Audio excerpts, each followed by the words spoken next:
राधे राधे दोस्तों, आप सभी का मेरे YouTube चैनल व्रत एंड पर में आप सभी का स्वागत करती हूँ।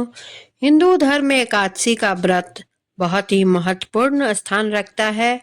प्रत्येक वर्ष 24 एकादशियां होती है। जब अधिकतर मास या मलमास आता है तब इनकी संख्या बढ़कर 26 हो जाती है।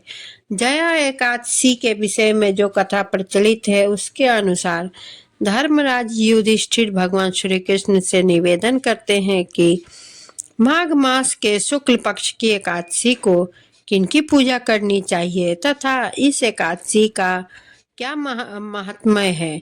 श्री कृष्ण कहते हैं कि माघ मास की शुक्ल पक्ष की एकादशी को जया एकादशी कहते हैं। यह एकादशी बहुत ही पुण्यदायी है।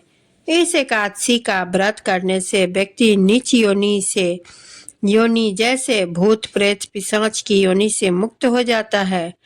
श्री कृष्ण ने इस संदर्भ में एक कथा भी युधिष्ठिर को सुनाई थी। युधिष्ठिर ने भगवान श्री कृष्ण से पूछा, भगवान कृपा करके यह बतलाइए कि माघ मास के शुक्ल पक्ष में कौन सी एकादशी होती है, इसकी विधि क्या है तथा उसमें किस देवता का पूजन किया जाता है। भगवान श्री कृष्ण फिर से बोले, राजेंद्र, माघ मास के शुक्ल पक्ष में जो एकादशी होती है उसका नाम जया है। वह सब पापों को हरने वाली उत्तम तिथि है। पवित्र होने के साथ ही पापों का नाश करने वाली तथा मनुष्यों को भाग और मोक्ष प्रदान करने वाली है। इतना ही नहीं, वह ब्रह्म हत्या जैसे पाप तथा पिशाचत्व का भी विनाश करने वाली है। इसका व्रत करने पर मनुष्यों को कभी प्रेत योनि में नहीं जाना पड़ता है। इसलिए राजन, प्रयत्न पूर्वक जया नाम की एकादशी का व्रत करना चाहिए। श्री कृष्ण उस एकादशी की कथा कहते हुए कहते हैं, एक समय की बात है, स्वर्गलोक में देवराज इंद्र राज करते थे। देवगण परिजात वृक्षों से युक्त नंदन वन में अप्सराओं के साथ विहार कर रहे थे। 50 करोड़ गंधर्वों के नायक देवराज इंद्र ने स्वेच्छा अनुसार वन में विहार करते हुए बड़े हर्ष के साथ नृत्य का आयोजन किया। गंधर्व उसमें गान कर रहे थे, जिनमें पुष्पदंत, चित्रसेन तथा उसका पुत्र ये 3 प्रधान थे। चित्रसेन की स्त्री का नाम मालिनी था। मालिनी से एक कन्या उत्पन्न हुई थी जो पुष्पवंती के नाम से विख्यात थी। पुष्पदंत गंधर्व का एक पुत्र था जिसको लोक माल्यवान कहते थे। माल्यवान पुष्पवंती के ऊपर रूप पर अत्यंत मोहित था। ये दोनों भी इंद्र के संतोषार्थ नृत्य करने के लिए आए थे। इन दोनों का गान हो रहा था। इनके साथ अप्सराएं भी थी। परस्पर अनुराग के कारण ये दोनों मोह के वशीभूत हो गए। चित्त में भ्रांति आ गई, इसलिए वे शुद्ध गान ना गा सके। कभी ताल भंग हो जाता था, कभी गीत बंद हो जाता था। इंद्र ने इस प्रमाद पर विचार किया और इसे अपना अपमान समझकर वे कुपित हो गए।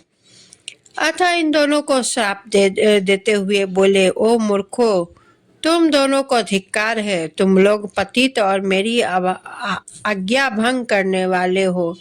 अतः पति पत्नी के रूप में रहते हुए पिशाच हो जाओगे। इंद्र के इस प्रकार श्राप देने पर इन दोनों के मन में बड़ा दुख हुआ। वे हिमालय पर्वत पर चले गए और पिशाच योनि को पाकर भयंकर दुख भोगने लगे। शारीरिक पातक से उत्पन्न ताप से पीड़ित होकर दोनों ही पर्वत की कंदराओं में विचरते रहते थे। एक दिन पिशाच ने अपनी पत्नी पिशाची से कहा, हमने कौन सा पाप किया है जिससे यह पिशाच योनि प्राप्त हुई है। नरक का कष्ट अत्यंत भयंकर है तथा पिशाच योनि भी बहुत दुख देने वाली है। अतः पूर्ण प्रयत्न करके पाप से बचना चाहिए। इस प्रकार चिंता मग्न होकर वे दोनों दुख के कारण सूखते जा रहे थे। देव योग से उन्हें माघ मास के शुक्ल पक्ष के एकादशी की तिथि प्राप्त हो गई। जया नाम से विख्यात वह तिथि सब तिथियों में उत्तम है। उस दिन उन दोनों ने उस सब प्रकार के आहार त्याग दिए, जल पान तक नहीं किया, किसी जीव की हिंसा नहीं की, यहाँ तक कि खाने के लिए फल तक नहीं काटा। निरंतर दुख से युक्त होकर वे एक पीपल के समीप बैठे रहे। सूर्यास्त हो गया, उनके प्राण हर लेने वाली भयंकर रात्रि उपस्थित हुई। उन्हें नींद नहीं आई, वे रति या कोई सुख भी नहीं पा सके। सूर्योदय हुआ, द्वादशी का दिन आया। इस प्रकार उस पिशाच दंपति के द्वारा जया के उत्तम व्रत का पालन हो गया। उन्होंने रात में जागरण भी किया था। उस व्रत के प्रभाव से तथा भगवान विष्णु की शक्ति से उन दोनों का पिशाचत्व दूर हो गया। पुष्पवंती और माल्यवान अपने पूर्व रूप में आ गए। उनके हृदय में वही पुराना स्नेह उमड़ पड़ा था। उनके शरीर पर पहले जैसे ही अलंकार शोभा पा रहे थे। वे दोनों मनोहर रूप धारण करके विमान पर बैठे और स्वर्गलोक में चले गए। वहां देवराज इंद्र के सामने जाकर दोनों ने बड़ी प्रसन्नता के साथ उन्हें प्रणाम किया। उन्हें इस रूप में उपस्थित देखकर इंद्र को बड़ा विस्मय हुआ। उन्होंने पूछा, बताओ किस पुण्य के प्रभाव से तुम दोनों ने पिशाचत्व दूर हुआ है? तुम मेरे शाप को प्राप्त हो चुके थे, फिर किस देवता ने तुम्हें इससे छुटकारा दिलाया है? माल्यवान बोला, स्वामिन, भगवान वासुदेव की कृपा तथा जया नामक एकादशी के व्रत से हमारा पिशाचत्व दूर हुआ। इंद्र ने कहा, तो अब तुम दोनों मेरे कहने से सुधा पान करो। जो लोग एकादशी के व्रत में तत्पर और भगवान श्री कृष्ण के शरणागत होते हैं, वे हमारे भी पूजनीय होते हैं। भगवान श्री कृष्ण कहते हैं, राजन, इस कारण एकादशी का व्रत करना चाहिए। नृप श्रेष्ठ जया ब्रह्म हत्या का पाप भी दूर करने वाली है। जिसने जया का व्रत किया उसने सब प्रकार के दान दे दिए और संपूर्ण यज्ञों का अनुष्ठान कर लिया।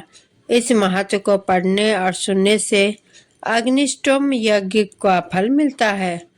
तो दोस्तों, आप सभी को मेरा यह कथा कैसी लगी कमेंट जरूर करें।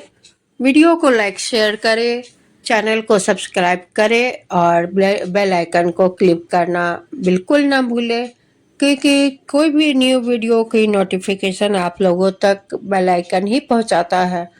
और इसी के साथ मैं विदा लेती हूँ। धन्यवाद।